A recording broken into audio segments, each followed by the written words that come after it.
번째 시간입니다. 지난 주일은 예수님의 오심을 준비하는 자, 이런 제목으로 말씀을 드렸습니다. 예수를 그리스도로 믿고 하나님의 자녀가 된 권리를 얻은 자들은 예수님을 신랑으로 모신 신부로 성경은 비유하고 있고, 또 마지막 하나님 나라에서 예수님과 함께 복을 받는 것을 신랑 되신 예수님과 갖는 혼인잔치로 비유하고 있죠. 우리는 예수님의 다시 오심을 믿는 자들, 기다리는 자들입니다. 그런데 그냥 막연하게 기다리는 것이 아니라 준비를 하면서 기다려야 됩니다. 준비하지 않고 기다렸다가 천국문 닫히고 나는 너를 알지 못한다 하신 주님의 음성이 있었죠. 따라서 우리는 늘 준비하면서 예수님의 오심을 기다리고 나의 마지막 시간을 기다리는 자들이 되어야 합니다. 그러면 어떻게 예수님의 오심을 기다려야 하는가? 지난주에 세례 요한은 예수님의 오심을 어떻게 준비했는가를 우리에게 말씀해 주셨죠. 먼저는 예수께서 그리스도이심을 증언하면서 예수님의 오심을 준비했다는 거예요. 우리도 어디에서든지 누구에게든지 항상 예수가 그리스도이심을 증언하는 사명을 잘 감당해야 됩니다. 또한 예수님의 오심을 준비한 세례 요한은 광야 생활하면서 하나님만 바라보고 세상 것 사랑하지 않고 믿음을 지키며 준비했죠. 따라서 우리도 항상 광야 같은 삶을 살아야 됩니다. 주님만 바라보면서 세상 사랑하지 않아야 믿음 지키게 되죠. 이렇게 믿음을 잘 지켜서 예수님의 오심을 준비하는 자들이 되어야 되고, 뿐만 아니라 바리새인들처럼 교만하게 다른 사람을 판단하지 말고 세례 요한처럼 낮아지는 겸손한 자가 되라 라고 교훈해 주셨는데, 겸손하게 섬기는 자가 되어야 됩니다.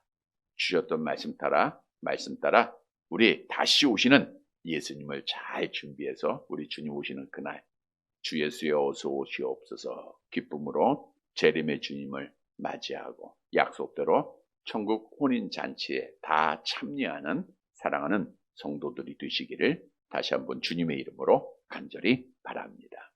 여러분, 우리가 세상을 살아가는 중 알지 못해서 손해를 보는 경우가 많이 있습니다. 사람을 잘 알지 못해서 사기를 당하고 경제적인 손해를 많이 입기도 하죠. 뿐만 아니라 우리가 법을 잘 몰라서 벌금을 맞기도 하고, 또 받아야 될 혜택도 받지 못하는 경우도 참 많습니다. 좋은 기계를 가지고 있으면서도 기능을 몰라서 활용하지 못하고 유익을 얻지 못하기도 하고요. 따라서 아는 것입니다 라고 하는 말처럼 잘 알아야 손해보지 않고 혜택도 누리고 유익을 얻게 되어 있습니다. 그런데 신앙생활에도 마찬가지입니다. 우리가 기독교의 신앙을 바르게 가지고 있고 알아야 돼요. 그래야 잘못된 데, 이단에 넘어지지 않고 믿음을 지키는 자가 될 수 있죠. 우리 주위에도 얼마나 많은 잘못된 사람들, 확실히 알지 못해서 이단의 미혹에 넘어져서 또 잘못된 믿음 갖고 결국 지옥의 길로 가고 있는 자들이 너무나도 많이 있습니다. 그러면 우리 기독교는 뭘 바로 알아야 되는가? 요한복음 17장 3절이 우리가 알아야 될 대상이 누구인가를 분명히 말씀해 주고 있죠. 17장 3절 같이 봅니다. 영생은 곧 유일하신 참 하나님과 그가 보내신 자 예수 그리스도를 아는 것이다. 영생은 우리가 하나님의 나라에서 영생하는 것을 말하고 있죠. 하나님을 아는 것과 누구를 아는 거예요? 예수님을 아는 거예요. 이게 기독교 신앙입니다. 하나님을 알고 예수님을 바로 알면 어떤 이단의 유혹에도 넘어지지 않고 믿음을 지키는 자가 될 수 있다라고 하는 사실이죠. 이렇게 믿음을 지켜야 혼인잔치에 참여하는 거예요. 자, 그러면 어떻게 우리가 하나님을 알고 예수님을 알 수 있는가? 요한복음 5장 39절에서 답을 주고 있죠. 요한복음 5장 39절 같이 봅니다. 너희가 성경에서 영생을 얻는 줄 생각하고 성경을 연구하거니와 이 성경이 곧 내게 대하여 증언하는 것이니라. 너희가 성경에서 영생을 얻는 줄 생각하라. 앞에서 언급한 요한복음 17장 3절에 보면 영생은 뭐예요? 누구를 아는 거예요? 하나님을 알고 예수님을 아는 거죠. 그런데 요한복음 5장 39절에 보니까 성경에서 뭘 얻어요? 영생을 얻는 거예요. 그러니까 성경은 누구에 대한 증언이에요? 하나님 알게 하고 예수님 알게 하는 거예요. 그래서 성경을 통해서 우리가 하나님을 바로 알고 예수님을 바로 알면 우리는 절대로 미혹에 넘어지지 않고 시험에 넘어지지 않고 믿음을 지키는, 그래서 하나님 앞에 복을 받는 자가 되는 겁니다. 여러분, 오늘 본문은 세례 요한을 통해서 예수님이 누구이신가 성경 말씀을 통하여 우리에게 증언해주고 있습니다. 따라서 오늘 말씀을 통해서 예수님이 누구신가 다시 한번 확실한 믿음을 갖고 우리가 그 예수님을 바로 알고 넘어지지 말고 끝까지 믿음 지켜서 우리 마지막 날 천국에서 영생하는 복을 받는 사랑하는 자들이 되시기를 간절히 바랍니다. 첫째로, 예수님은 나의 죄를 제거해 주시는 분입니다. 본문 29절 말씀 볼까요? 29절 같이 봅니다. 이튿날 요한이 예수께서 자기에게 나아오심을 보고 이르되 보라, 세상 죄를 지고 가는 하나님의 어린 양이로다. 이튿날, 이제 대제사장 유대 공회원들이 종교 지도자들을 세례 요한한테 보내지 않았습니까? 그리고 내가 누구냐라고 질문을 했던 경우가 있죠. 지난주에. 그 다음 날 요한이 있는 곳으로 예수님께서 오십니다. 근데 그 모습을 보고 세례 요한이 아주 귀한 말씀을 해요. 보라, 세상 죄를 지고 가는 하나님의 어린 양이로다. 세상 죄를 지고 가는 하나님의 어린 양이로다. 여기서 지고 간다는 것은 없이 하다, 제거하다, 이런 의미입니다. 예수님을 바라보면서 세상의 모든 죄를 제거하는 분이다 라고 세례 요한이 증언한 거죠. 누구의 죄를 제거한다고요? 세상의 죄. 세상 죄를 지고 간다. 자, 그러면 세상은 누구를 의미하고 있는가? 이 땅에 있는 모든 사람들의 죄를 우리 예수님이 다 담당하셨는가? 그렇게들 이해하는 분도 있죠. 우리가 세상이 누구를 의미하는가를 성경을 통해서 보도록 하겠습니다. 요한복음 3장 16절 암송해 볼까요? 하나님이 세상을 이처럼 사랑하사 독생자를 주셨으니 이는 그를 믿는 자마다 멸망하지 않고 영생을 얻게 하려 하심이라. 하나님이 세상을 이처럼 사랑하셨어요. 근데 그 하나님의 사랑을 받은 자는 누구예요? 믿고 멸망하지 않고 영생을 얻은 자예요. 자, 믿지 않고 지옥 간 자는 하나님이 사랑하는 자예요, 안 사랑하는 자예요? 사랑하지 않는 자죠. 그러니까 하나님의 사랑을 받은 자는 믿고 멸망하지 않고 영생을 얻은 자. 따라서 세상은 예수를 믿는 자를 말하고 있는데 우리가 예수라고 하는 이름을 통해서도 예수님이 누구를 위해서 이 땅에 왔는가를 우리에게 알 수가 있죠. 마태복음 1장 21절입니다. 함께 봅니다. 아들을 낳으리니 이름을 예수라 하라. 이는 그가 자기 백성을 그들의 죄에서 구원할 자이심이니라 하니라. 누구를 구원해요? 자기 백성. 자기 백성은 누구예요? 하나님께서 창세전에 택하신 자를 말하고 있는 거예요. 그러니까 예수님이 이 땅에 오신 것은 누구를 위해서 오셨어요? 자기 백성을 위해서 오신 거예요. 자기 백성, 하나님의 택하신 자. 따라서 성령 받은 제자들이 주님의 명령에 따라 복음을 전합니다. 많은 사람 앞에서 설교할 거 아니에요. 그런데 누가 믿었는가? 사도행전 13장 48절 말씀 보세요. 함께 봅니다. 이방인들이 듣고 기뻐하며 하나님의 말씀을 찬송하며 영생을 주시기로 작정된 자는 다 믿더라. 누가 믿어요? 영생을 주시기로 작정된 자. 하나님께서 선택하신 자를 말하고 있는 거예요. 따라서 오늘 본문에 세상이라고 하는 것은 이 땅에 있는 모든 사람을 의미하는 것은 아닙니다. 우리 장로교에서는 이제 만인구원을 믿고 있는 자들도 있지만 우리 장로교는 제한속죄를 믿어요. 예수님이 이 땅에 오신 것은 택한 자들을 위해서 오셨다는 거예요. 그래서 오늘 본문의 말씀에서 세상은 하나님의 택한 백성들, 그들의 죄를 담당하기 위하여 이 땅에 오셨다는 거예요. 그러면 왜 세상, 왜 모든 사람이라고 성경은 말하고 있는가? 우리가 성경을 잘 보면 세상이다, 모든 사람이다 라고 말할 때는 유대인들을 향하여 했던 말씀입니다. 왜냐하면 당시에 유대인들은 자기들만 구원 얻는다는 생각을 가졌잖아요. 선민사상. 너희 말고 세상에 하나님의 택한 자들이 모든 사람이 있다라는 의미에서 말씀한 거지. 우리 예수님이 만일 이 세상의 모든 사람을 위해서, 죄를 위해서 죽었다면 이 세상의 모든 사람들은 천국 가야 돼요? 지옥 가야 돼요? 천국 다 가야 되잖아요. 근데 아니죠. 우리 예수님은 세상을 위해서 오셨는데 그 세상은 하나님의 택한 백성이라는 것을 다시 한번 믿으시기를 바랍니다. 자, 그런데 오늘 본문의 세례 요한은 독특한 단어를 씁니다. 그 세상 죄를 지고 가는 사람 예수님을 향하여 뭐라고 비유했어요? 하나님의 뭐라? 어린 양이다. 요한복음에만 나오는 말씀이에요. 다른 복음서에는 기록되지 않는데 왜 세례 요한이 예수님을 향하여 어린 양이라고 표현을 했을까? 어린 양이라고 표현했을까? 크게는 두 가지 의미가 있습니다. 하나는 예수님이 바로 유월절 어린 양이 되신다.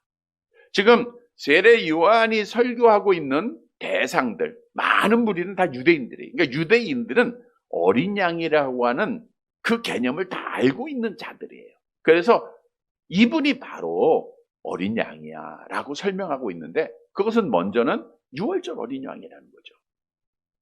출애굽기서 12장 3절 말씀이 유월절 어린 양에 대해서 말씀하고 있죠. 함께 봅니다. 너희는 이스라엘 온 회중에게 말하여 이르라. 이달 열흘에 너희 각자가 어린 양을 잡을지니 각 가족대로 그 식구를 위하여 어린 양을 취하라. 뭐 잘 아는 내용이죠. 하나님께서 하나님의 백성을 애굽에서 구원시키실 때 10가지 재앙을 내려주는 중 마지막 재앙이 장자의 죽음이죠.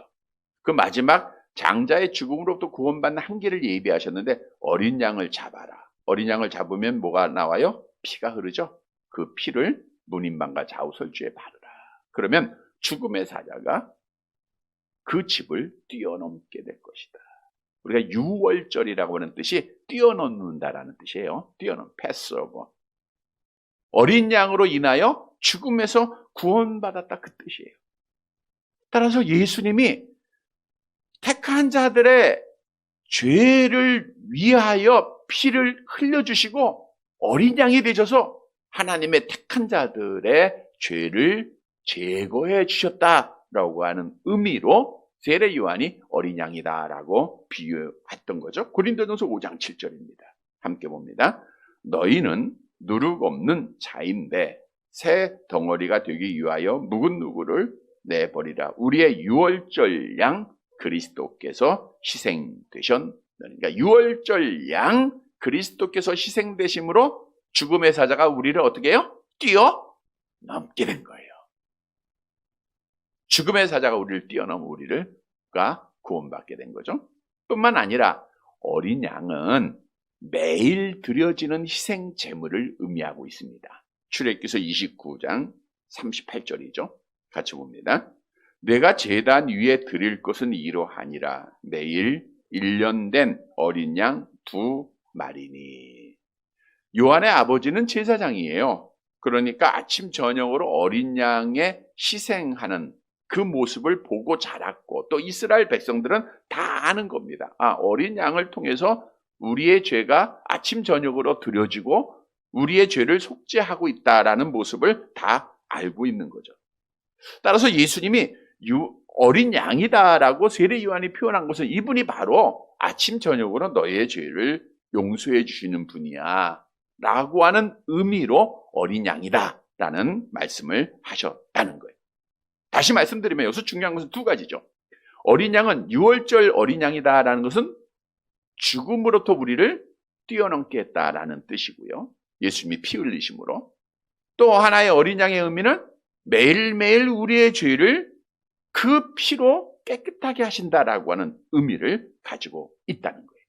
여러분, 모든 사람은 첫사람 아담의 타락으로 말미암아 태어날 때 원죄를 가지고 있어요. 원죄. 태어날 때부터 죄인이에요. 원죄가 있고 또 그 죄로 인하여 우리는 또 죄를 범하는 자범죄가 있습니다. 결국은 이 죄로 인하여 율법대로 판단받아 마지막 날 지옥에 떨어져야 할 비참한 존재들이에요. 그런데 하나님께서는 창세전에 우리가 에베소 1장에 잘 아는 대로 그리스도 예수 안에서 기쁘신 뜻대로 하나님의 자녀를 어떻게 했어요? 약속하셨죠? 선택하셨죠? 하나님은 약속을 지켜야 되잖아요. 그래서 그의 독생자 예수님을 어떻게 해요? 뭐로 보내요? 어린 양으로 보내시는 거예요.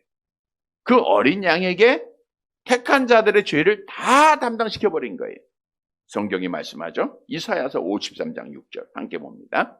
우리는 다 양 같아서 그릇 행하여 각기 제 길로 갔거늘 여호와께서는 우리 모두의 죄악을 그에게 담당시키셨도다. 우리는 택한 자들이에요. 택한 백성들의 모든 죄라고 하는 것은 과거, 현재, 미래의 모든 죄입니다. 죄책을 말하고 있는 거예요. 그 모든 것을 다 담당시키셨어요. 그래서 어린 양 대신 예수님이 십자가에서 피 흘려 그 죄 때문에 죽음을 당한 거죠. 물론 구약 시대에도 죄를 용서받는 제도가 있었죠. 어떤 제도예요? 짐승을 잡아서 희생 제물을 드리는 거예요. 피 흘리고 드리는 거예요. 그러나 이 제사는 사실은 죄를 기억나게 하는 것뿐이고 잊어버리게 하는 것뿐이지 진짜 용서를 할 수 있는 것은 아닙니다. 앞으로 희생될 예수님을 표하는 거예요. 그래서 히브리서 10장 3절 4절 말씀 볼까요? 함께 봅니다. 그러나 이 제사들에는 해마다 죄를 기억하게 하는 것이 있나니 이는 황소와 염소의 피가 능히 죄를 없이 하지 못함. 죄를 기억나게 하는 거지 죄를 없이 하지 못한다. 그러니까 구약의 제사는 한 번 드리고 마는 거에 계속해서 드려야 돼요? 계속해서 드리는. 왜? 완전하지 않으니까. 그러나 어린 양 대신 예수님의 십자가의 사건은 한 번으로 끝났다는 거예요. 단번으로 끝났음을 성경은 말씀해 주고 있죠. 히브리서 10장 10절 함께 봅니다. 이 뜻을 따라 예수 그리스도의 몸을 단번에 들이심으로 말미암아 우리가 거룩함을 얻었느니라. 단번에. 그러니까 우리 예수님이 우리의 죄를 친히 다 담당하시고 어린 양이 되셔서 십자가에 피 흘려 주심으로 우리의 모든 죄의 문제가 단번에 깨끗하게 되었다는 거예요. 그래서 로마서 5장 9절 함께 봅니다. 그러면 이제 우리가 그의 피로 말미암아 의롭다 하심을 받았으니 더욱 그로 말미암아 진노하심에서 구원을 받을 것입니다. 그의 피, 어린 양의 피로 말미암아 의롭다함을 받게 됩니다. 여러분, 의롭다함을 받았다는 것은 너는 이제 의로운 나의 백성이야 라고 하나님께서 법적으로 선언해 주신 겁니다. 그래서 우리는 죄인이지만 하나님 앞에 의인된 자인 줄 믿으시기를 바랍니다. 뭐로? 어린 양의 피로. 얼마나 큰 은혜입니까? 어린 양의 피로. 여러분, 내가 죄인에서 의인되고 지옥 갈 자가 천국 가게 된 것 어린 양 대신 그리스도의 피로 되었음을 성경은 분명히 우리에게 증거하죠. 성경 말씀을 통해서 온전한 믿음을 가지시기 바랍니다. 베드로전서 1장 18절 19절 함께 봅니다. 너희가 알거니와 너희 조상이 물려준 헛된 행실에서 대속함을 받은 것은 은이나 금같이 없어질 것으로 된 것이 아니요 오직 흠없고 점없는 어린 양 같은 그리스도의 보배로운 피로 된 것이냐. 어린 양 같은 그리스도의 보배로운 피로 우리가 깨끗하게 된 거예요. 우리가 의인된 거예요. 자, 그런데 여기에 중요한 사실이 하나 있어요. 어린 양의 피로 의인되었다 할지라도 우리들의 모습을 보면 돼요. 죄를 져야 안 져요? 죄 안 짓고 삽니까? 죄에 오염되어 있기 때문에 우리 예수를 믿고 의인된 하나님의 자녀들도 죄에 오염되어 있어요. 연약한 육신을 가지고 있기에 누구라도 조심하지 않으면 넘어지고 죄를 범하고 불의를 행하고 부정을 행하고 마음속으로도 죄를 짓고 생각으로도 죄를 짓고 살고 있다는 거예요. 따라서 예수의 피로 원죄가 사하여진 죄책에서 사함 받은 사람들은 매일매일 회개를 또 해야 되는 거예요. 여러분 이 말씀을 잘 이해하셔야 됩니다. 우리가 구원의 서정, 구원의 순서에 보면 회심이라는 단계가 있어요. 그러니까 중생을 받으면 회심하게 되잖아요. 회심하면 내가 예수를 알고 믿고 내 죄를 깨닫게 돼요. 그리고 완전히 방향을 전환합니다. 그거는 단회죠. 한 번에. 이게 6월절 어린 양의 피예요. 피로 우리가 단회적인 한 번으로 우리가 의인된 거예요. 그런데 또 이제 회심받게 되면 하나님이 우리를 의롭다 칭해 주시고 하나님의 자녀되는 권세를 주시죠. 그 다음에 뭐예요? 성화의 단계를 가야 돼요. 이 성화의 단계는 거룩하게 변화받는 지금 우리의 단계를 말하고 있는 거예요. 그러니까 하나님의 나라 가는 사람들은 매일매일 거룩하게 변화를 받아야 돼요. 거룩하게 변화받는다는 것은 내가 가지고 있는 죄악, 잘못된 습관 하나하나 다 버리는 것을 말하고 있는 거예요. 이거를 성경은 또한 회개라고 하죠. 그 회개는 계속적입니다. 매일매일 드려야 된다는 거예요. 언젠가도 비유해 드린 대로 우리가 이렇게 보시면 돼요. 한번 보실까요? 우리가 세상 길로 가다가 예수를 믿음으로 예수를 믿음으로 회심되면 방향을 전환, 뒤로 돌아가는 겁니다. 이쪽 길로 가다가 완전히 돌아섰어요. 그럼 다시 뒤돌아갈 수 있어요? 없어요? 다시 뒤돌아가 가요? 못 가요? 가요. 내가 믿은 사람은 가겠지. 하나님이 믿게 하시고 하나님이 붙잡은 자는 가요? 못 가요? 못 가요. 하나님이 붙잡고 있으니까 우리는 뒤돌아갈 수는 없어요. 다시. 그러나 뒷걸음질은 쳐요. 그러니까 신앙생활에도 이렇게 계속해서 굴곡이 있어요. 내려갔다 올라갔다 내려갔다. 이 내려갔을 때 올라가는 게 회개입니다. 죄를 깨닫고 회개를 해야 돼. 근데 이 회개는 언제 해야 돼요? 날마다 아침 저녁으로 매일매일 해야 되는 거예요. 근데 이 회개할 때 이 죄를 없이 하시는 분이 누구예요? 뭐가 우리의 죄를 깨끗하게 해요? 예수의 피라는 어린 양의 피로 우리가 깨끗함을 받는 거예요. 그래서 오늘 본문의 말씀은 어린 양, 6월절 양의 피로 우리가 구원함을 받았고 우리의 죄를 제어해 줬고 또 우리가 매일매일 습관적으로 육신의 연약함으로 범하는 죄악을 회개할 때 우리 예수님의 피가 우리를 깨끗하게 하신다라고 말씀해 주고 있는 거예요. 그래서 우리는 오직 예수의 피로 우리의 죄가 깨끗하게 되는 거예요. 성경도 우리가 회개할 때마다 하나님께서 우리의 죄를 깨끗하게 하실 것을 약속하고 있죠. 이사야서 1장 18절 함께 봅니다. 여호와께서 말씀하시되 오라 우리가 서로 변론하자. 너희 죄가 주홍 같을지라도 눈과 같이 씌어질 것이요 진홍같이 붉을지라도 양털같이. 우리가 회개할 때 하나님이 깨끗하게 하잖아요. 양털같이 눈같이. 또 암송해 볼까요? 요한일서 1장 9절 시작. 만일 우리가 우리 죄를 자백하면 그는 미쁘시고 의로우사 우리 죄를 사하시며 우리를 모든 불의에서 깨끗하게 하실 것이요. 깨끗하게 하시다. 누가? 예수의 피가. 그래서 예수님은 어린 양이 되시는 거예요. 여러분, 예수의 피로 죄 용서 받은 자가 마지막 날 심판날에 영생을 얻는 줄 믿으시기를 바랍니다. 에스겔서 18장 30절 같이 봅니다. 주 여호와의 말씀이니라. 이스라엘 족속아 내가 너희 각 사람이 행한 대로 심판할지라. 너희는 돌이켜 회개하고 모든 죄에서 떠날지어다. 그리한즉 그것이 너희에게 죄악의 걸림돌이 되지 아니하리라. 우리 주님이 이 땅에 다시 오시죠? 심판주로 오시는 거예요. 그날에는 벌거벗은 몸처럼 우리의 모든 것이 다 드러나죠. 그런데 죄악이 걸림돌이 안 된다는 것은 하나님 앞에 복을 받는다는 거 아니에요. 누가? 회개하는 자가. 그래서 우리는 날마다 회개하는 거예요. 그런데 중요한 사실이 있죠. 우리가 우리의 죄를 다 회개할 수 있을까요? 잊어버려서 회개를 못해요. 그럼 뭘 회개해야 되는가? 기억나는 죄입니다. 어떤 심리학자가 그러잖아요. 우리가 100번 죄를 지으면 99개는 잊어버리고 하나만 기억한대요. 그런데 하나님께서는 성경이라고 하는 영혼의 거울을 통해서, 성경을 통해서 우리의 죄악을 기억나게 하세요. 기억나게 하세요. 그때마다 우리는 뭐 해야 돼요? 회개하면 돼요.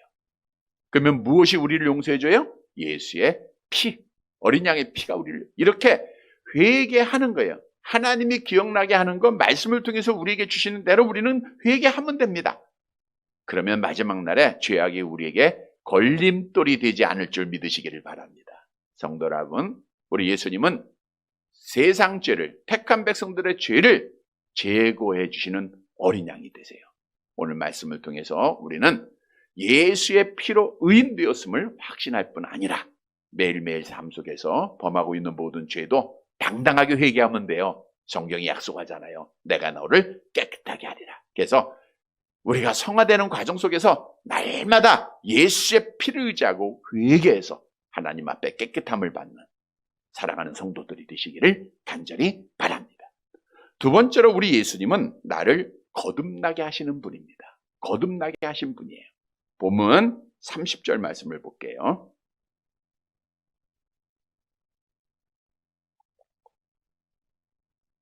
같이 봅니다.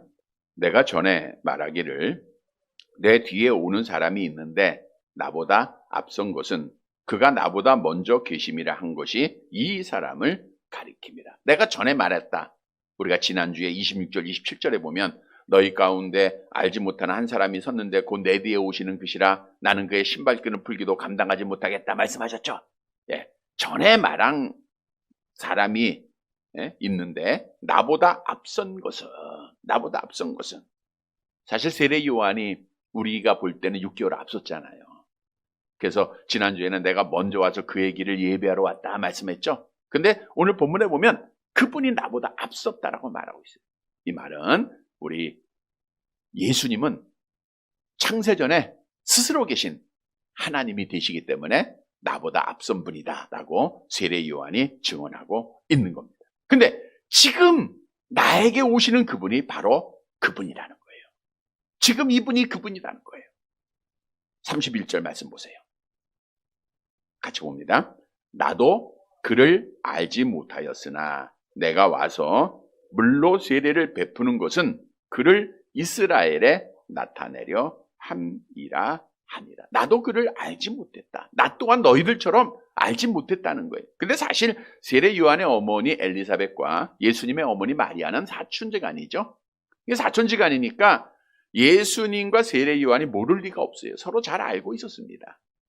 특히 어머니 엘리사벳으로부터 예수님이 어떻게 출생했는가를 세례 요한은 다 들은 거예요.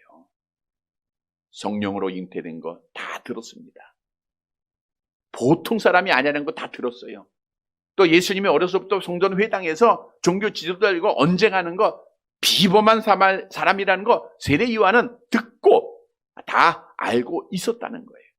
그래서 우리가 한 가지 예를 들어보면 세례 요한에게 예수님이 세례를 받으러 올 때 세례 요한이 뭐라고 말했습니까? 마태복음 3장 14절을 보세요.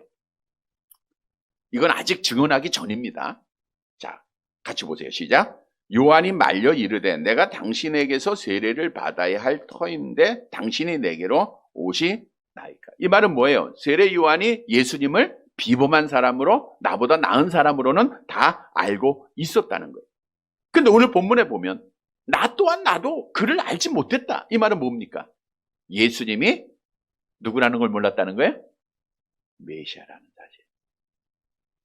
비범하고 똑똑하고 다른 사람과 다르다는 건 알았는데 그분이 메시아라고는 사실은 나 또한 너희들처럼 알지 못했다는 거예요. 사실 친척 관계, 형제들 관계, 우리 예수님의 형제들도 보세요. 다 나중에 부활하고 승천한 다음에 예수 믿었지 안 믿었잖아요. 같이 자란 형제들이 우리 형이 메시아래, 우리 오빠가 메시아래, 이거 누가 믿겠습니까? 그러니까 세례 요한도 메시아인 줄은 몰랐다, 그 뜻이에요. 그러면 세례 요한이 어떻게 그 예수님이 메시아인 줄 알게 되었는가? 32절 말씀 보세요. 32절 같이 봅니다. 요한이 또 증언하여 이르되 내가 봄에 성령이 비둘기같이 하늘로부터 내려와서 그의 위에 머물렀더라. 내가 보았다는 것은 내 눈으로 직접 봤다는 거예요. 그것은 확실한 증언이다라는 것을 세례 요한이 강하게 말씀하고 있는 거예요. 자, 그럼 세례 요한이 본 게 뭐예요? 성령이 비둘기같이 내려와서 예수님 위에 머물더라라는 거예요. 이 내용은 예수님이 세례 요한에게 세례를 받을 때 있었던 사건이죠. 누가복음 3장 22절 말씀 봅니다. 함께 봅니다.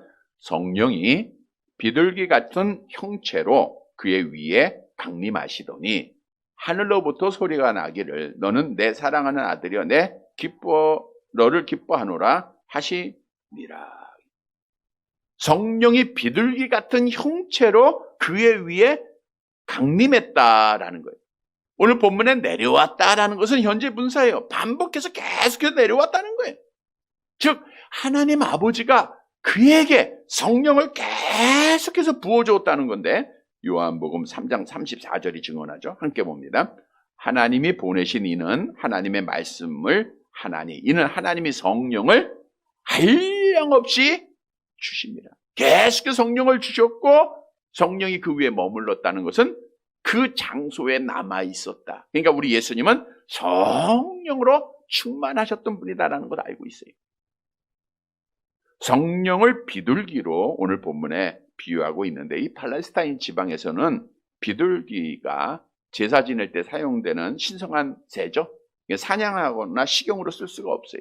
순결, 온유, 평화를 상징합니다. 따라서 예수님의 머리에 성령이 비둘기같이 임했다. 우리 예수님이 이 땅에 평화를 주기 위해서 죄 가운데 고통 중에 있는 자들에게 평화를 주기 위해서 오셨다. 그래서 비둘기가 성령이 그에게 임하셨다. 라고 하는 것은 합당한 비유가 되겠죠. 이 비둘기가 이제 평화, 또 위로 이런 의미를 있는데 성령은 보혜사예요. 우리 예수님도 이제 제자들한테 이제 내가 하나님 나라로 간 이후에 너희에게 성령을 보내줄 것을 약속한 말씀이 있죠. 요한복음 15장 26절입니다. 함께 봅니다. 내가 아버지께로부터 너희에게 보낼 보혜사 곧 아버지께로부터 나오시는 진리의 성령이 오실 때 그가 나를 증언하실 것이에요. 이 보혜사는 위로자라는 뜻입니다. 비둘기라고 비유된 것이 매우 적절한 표현이죠.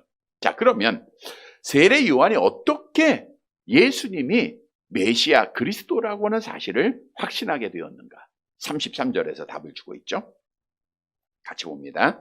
나도 그를 알지 못하였으나 나를 보내어 물로 세례를 베풀라 하신 그이가, 누구의 그이가? 하나님이죠. 하나님이 계속 봅니다. 나에게 말씀하시되 성령이 내려서 누구의 위에든지 머무는 것을 보거든 그가 곧 성령으로 세례를 베푸는 이인 줄을 알라 하셨기에.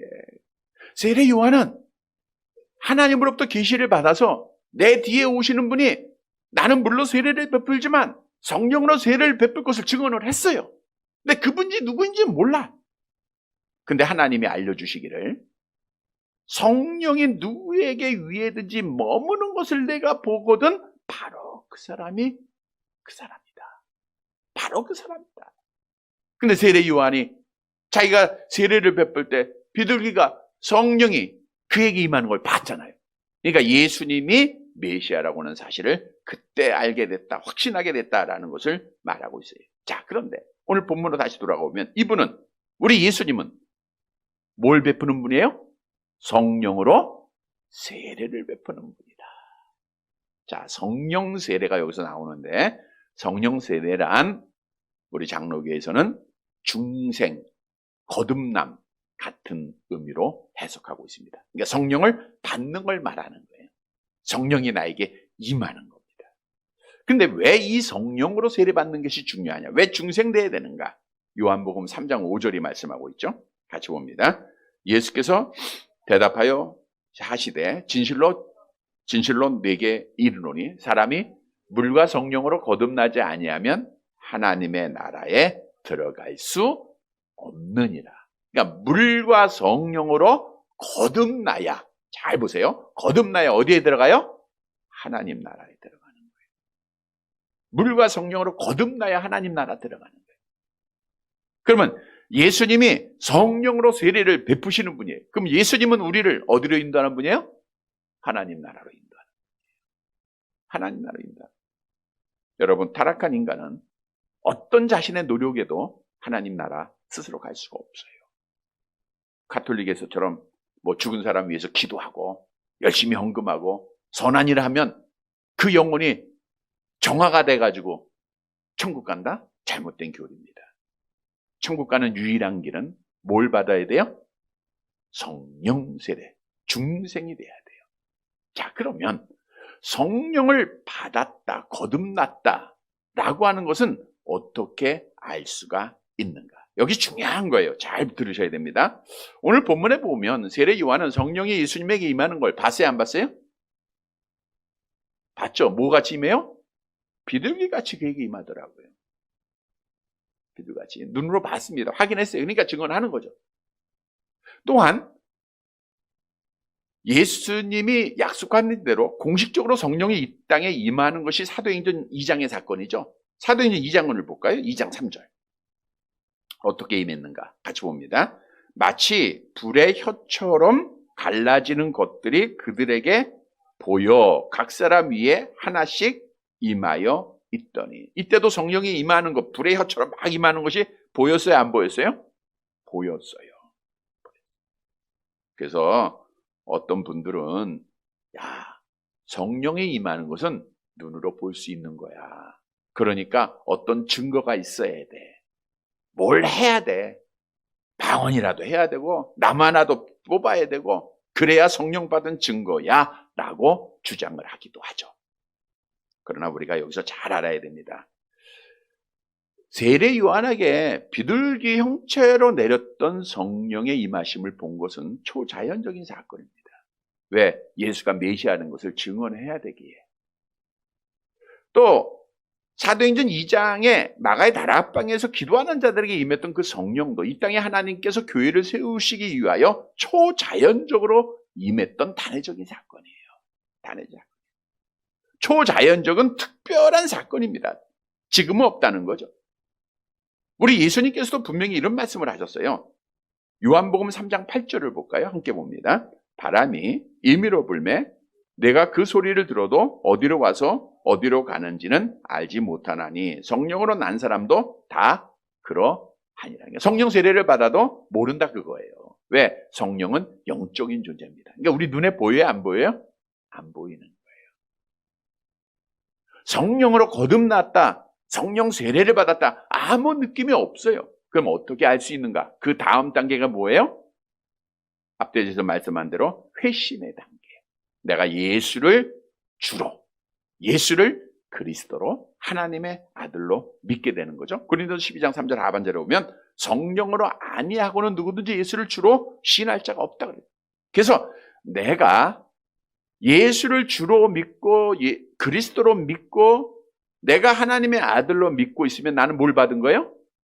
성령 받은 줄 믿으시기를 바랍니다. 그럼 오늘 앞에 보면 성령을 받은 자는 어디에 들어가는 거예요? 하나님 나라 들어가는 거예요. 그래서 우리는 하나님의 나라에 들어갈 줄 믿으시기를 바랍니다. 여러분, 이건 거저 주신 하나님의 은혜예요. 우리가 잘라서 주신 거 아닙니다. 우리 지옥에서 영원한 고통 받아야 돼요. 근데 하나님이 우리에게 성령을 선물로 주신 거예요. 은혜로 주신 겁니다. 고마워요? 안 고마워요? 고맙죠. 겁나게 고마워요. 고마우면 어떻게 해야 돼요? 감사해야 되겠죠? 시편 136편 4절 같이 봅니다. 홀로 큰 기이한 일을 행하신 이에게 감사하라. 그 인자하심이 기이한 일, 이 일을 행하신 거예요. 놀라운 일을 행하신 감사해야 돼요. 데살로니가후서 2장 13절에도 분명히 말씀합니다. 함께 봅니다. 주께서 사랑하시는 형제들아, 우리가 항상 너희에 관하여 마땅히 하나님께 감사할 것은 처음부터 너희를 택하사 성령에 거룩하게 하심과 진리를 믿음으로 구원을 받게 하심이니. 보세요. 너희를 택하시고 성령의 세례를 주시고 진리를 믿음으로, 예수를 믿음으로 구원받게 하신 거 마땅히 감사할 은혜라는 거예요. 특히 우리 11월은 감사의 달입니다. 하나님의 은혜를 기억하는 달입니다. 하나님께서 나에게 예수님 보내주시고 예수를 통해서 성령 세례 받고 하나님 나라 가게 한 것 하나님의 은혜인 줄 믿고 감사하는 우리 성도들이 되시기를 간절히 바랍니다. 세 번째 대지로 예수님은 하나님의 아들이십니다. 본문 34절 함께 봅니다. 내가 보고 그가 하나님의 아들이심을 증언하였노라 하니라. 세례 요한이 성령이 비둘기같이 임하는 걸 보고 또 하늘로서 소리 들었죠? 하늘로서 무슨 소리가 났어요? 이는 내 사랑하는 아들이요. 그러니까 이분이 하나님의 아들이야. 세례 요한이 증언했어요. 근데 성경은 예수님의 하나님의 아들이라는 증언이 너무너무 많아요. 베드로가 뭐예요? 주는 그리스도 살아계신 하나님의 아들이다 그러죠. 나다나엘도 하나님의 아들이라 그래요. 대제사장이 예수님이 신문하다가 너 진짜 하나님의 아들이야? 그러니까 예수님이 뭐라고 했어요? 내가 말하였다. 내가 예수님도 증언했어요. 자, 그러면 예수님이 하나님의 아들이라는 것은 무엇을 의미하고 있는가? 예수님이 하나님이 되신다는 거예요. 제2위의 하나님이신 거예요. 예수님이 천지를 창조하신 분이고요. 예수님이 만물을 다스리고 주관하고 계시는 분이시고요. 예수님이 영광을 받으실 분이라는 거예요. 다시 말하면 우리 하나님이신 예수님이 영광을 받으시기 위하여 이 땅에 오셨고 우리의 어린 양이 되셔 우리의 죄를 대속하셨고 우리에게 성령을 주시고 하나님의 나라를 선물로 주셨다는 거예요. 그래서 우리는 예수님의 하나님 되심을 믿고 그분께 예배하는 자가 돼야 돼요. 우리 예수님은 영광 받으실 분입니다. 예배를 받아야 될 분이에요. 열왕기하 17장 36절 함께 봅니다. 오직 큰 능력과 편팔로 너희를 애굽에서 인도하여 내신 여호와만 경외하여 그를 예배하며 그에게 제사를 드려라. 시편 29편 2절 계속 봅니다. 여호와께 그의 이름에 합당한 영광을 돌리며 거룩한 옷을 입고 여호와께 예배할지어다. 여러분, 예배에 그래서 성공해야 돼요. 예배 드리는 자가 마지막 날 천국의 문이 그에게 열리는 거예요. 하나님 앞에 영광 돌리는 삶을 살아야 돼요. 이런 성도들 되시기를 바랍니다. 말씀을 정리해 드립니다. 여러분, 예수님이 누구인가?